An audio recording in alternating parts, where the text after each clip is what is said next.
Segundo a Bíblia, imoralidade sexual é toda a prática sexual fora do padrão estabelecido por Deus. O sexo foi criado por Deus para ser praticado entre um homem e uma mulher dentro do casamento com amor e respeito. E tudo que se desvia desse padrão é imoralidade sexual segundo a Bíblia. Em Gênesis capítulo 2, versículo 24, diz o seguinte: por essa razão, o homem deixará pai e mãe e se unirá à sua mulher, e eles se tornarão uma só carne.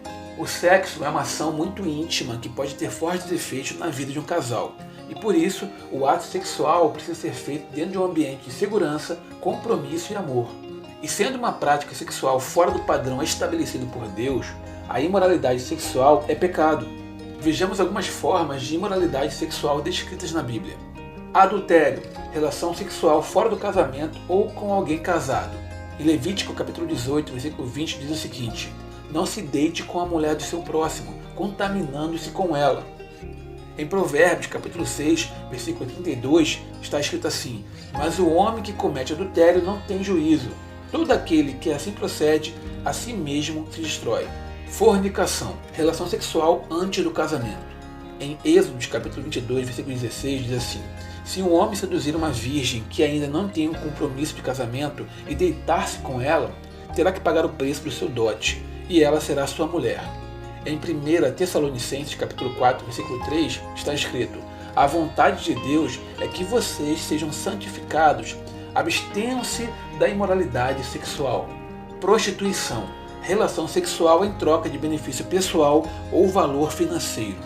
Em 1 Coríntios capítulo 6, versículo 15, diz assim: vocês não sabem que os seus corpos são membros de Cristo? Tomarei eu os membros de Cristo e os unirei a uma prostituta? De maneira nenhuma.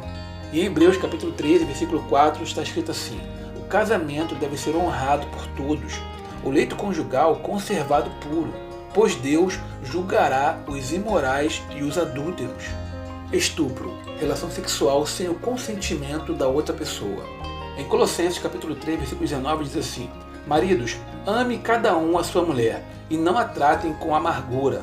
Em Levítico capítulo 18, versículo 6, diz assim: ninguém poderá se aproximar de uma parente próxima para se envolver sexualmente com ela. Eu sou o Senhor. Homossexualidade, relação sexual com uma pessoa do mesmo sexo. Em Levítico capítulo 18, versículo 22, diz o seguinte: não se deite com um homem com quem se deite com uma mulher. É repugnante. Em Romanos capítulo 1, versículo 27, diz assim: da mesma forma, os homens também abandonaram as relações naturais com as mulheres e se inflamaram de paixão uns pelos outros. Começaram a cometer atos indecentes, homens com homens, e receberam em si mesmos o castigo merecido pela sua perversão. Incesto, relação sexual com familiares próximos.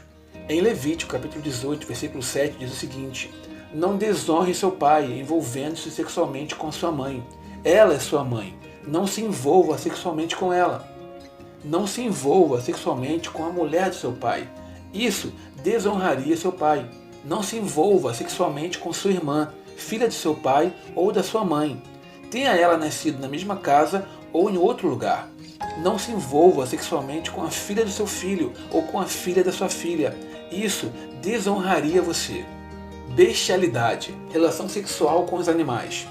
Em Levítico capítulo 18, versículo 23, diz o seguinte: não tenha relações sexuais com um animal, contaminando-se com ele. Mulher nenhuma se porá diante de um animal para juntar-se com ele. É depravação. Tome também cuidado com a pornografia. Satanás tem usado essa ferramenta em nossos dias para escravizar as pessoas e conduzi-las a uma vida de imoralidade ainda maior. E as consequências da imoralidade sexual para você mesmo e para as pessoas à sua volta podem ser muito graves. Transtornos emocionais, doenças sexualmente transmissíveis, perda da confiança das pessoas, destruição de famílias, gravidez indesejada, sentimentos de culpa e abandono, perda de comunhão com Deus. Deus perdoa a imoralidade sexual? Sim, Deus não só perdoa quem comete a imoralidade sexual, mas também pode restaurar sua vida. Quando a pessoa se arrepende e decide seguir a Jesus de todo o coração, Deus perdoa seu pecado, não importa o que seja. Em 1 João capítulo 1, versículo 9 diz o seguinte: se confessarmos os nossos pecados, Ele é fiel e justo para perdoar os nossos pecados e nos purificar de toda a injustiça. Mesmo uma pessoa que já tem Jesus como seu Salvador pode cair na imoralidade sexual se não tomar cuidado. Ainda assim, Deus está sempre pronto a perdoar quando o crente toma consciência do seu pecado e se arrepende. Agora, isso não significa que você pode continuar praticando imoralidade sexual, pensando que depois pede perdão e tudo fica bem. Arrependimento é reconhecer seu pecado e decidir mudar, com a ajuda de Deus, é claro. Também não significa que todas as consequências negativas vão simplesmente desaparecer. Muitas vezes é necessário lidar com elas por algum tempo. A mudança de comportamento pode ser difícil e leva um tempo. Algumas pessoas têm recaídas de imoralidade sexual, entretanto, quando seu coração está voltado para Deus, Ele o ajudará a vencer a imoralidade sexual. E como evitar a imoralidade sexual? Fugindo dela. Sim, a Bíblia recomenda fugir. A tentação da imoralidade sexual pode ser muito forte e perigosa, e a melhor solução é correr da situação. Em 1 Coríntios capítulo 6, versículo 18, diz o seguinte: fujam da imoralidade sexual. Todos os outros pecados que alguém comete fora do corpo os comete, mas quem peca sexualmente peca contra o seu próprio corpo. Quando você resiste ao diabo, ele foge, e Deus promete ajudar a resistir, mas você tem que decidir resistir. Em Tiago, capítulo 4, versículo 7, diz assim: portanto, submetam-se a Deus, resistindo ao diabo, e ele fugirá de vós. Aprenda mais sobre Deus lendo a Bíblia e orando. A verdade de Deus vai te libertar. Em João capítulo 8, versículos 31 e 32, diz o seguinte: disse Jesus aos judeus que haviam crido nele: se vocês permanecerem firmes na minha palavra, verdadeiramente serão meus discípulos, e conhecerão a verdade, e a verdade os libertará. O casamento é o único contexto seguro e saudável para o ato sexual.